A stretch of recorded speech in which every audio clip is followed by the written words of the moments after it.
Would you go back to Israel if you had the chance to? And if yes, what would be the reason? And if no, what would be the reason? Do you have like motives?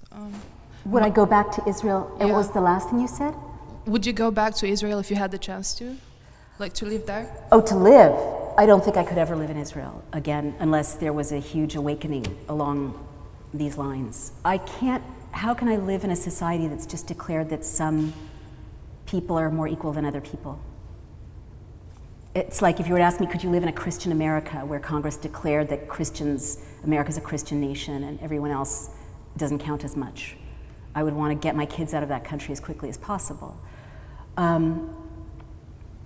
I would go back to report on it if I felt I could do so safely, because obviously I have a responsibility to be there if I'm going to be talking about it, to report on it.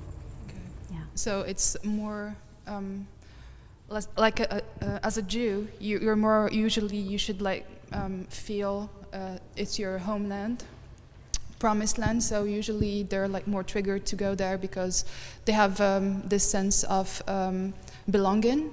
Because I'm Muslim, yes. And one of my best friends is Jews, and she goes back and forth.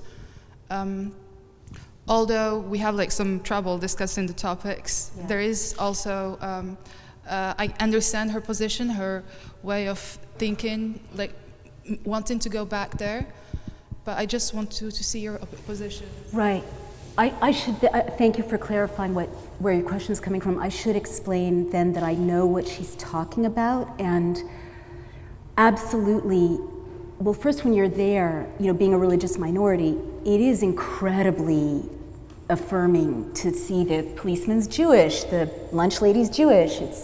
It's incredibly validating if you're used to being the other or the hated other, right? But I guess I've crossed a divide where, I've heard so many Palestinians tell that exact same story of longing just to go home. And I guess I sort of feel about Israel and that longing to go home, which I feel, right? I feel at home there. I speak Hebrew. I have that sense of belonging historically, but it's like gay marriage and straight marriage. Does anyone deserve to be married if some people can't be married? Do I get to go home if other people who have the keys to their property can't go home, Why can't we all go home, right? I mean, I didn't know until I made friends with human rights lawyers in Jordan that the law of return, I thought it was some crazy terrorist thing made up by crazy extremists. The law of return is international law that says that refugees get to go home. And if I know what it's like to go to Berlin with my children's father and have him see the apartment that his family was kicked out of in the 30s, and I know how validating it is for reparations from Germany to acknowledge the loss and the theft and the expulsion of my people, how can I not want people who've been kicked out just like we have to be able at least to have their history acknowledged, at least to talk about reparations, at least to do everything possible to make it a home for people who deserve by law to be there? I would feel more at home then, right?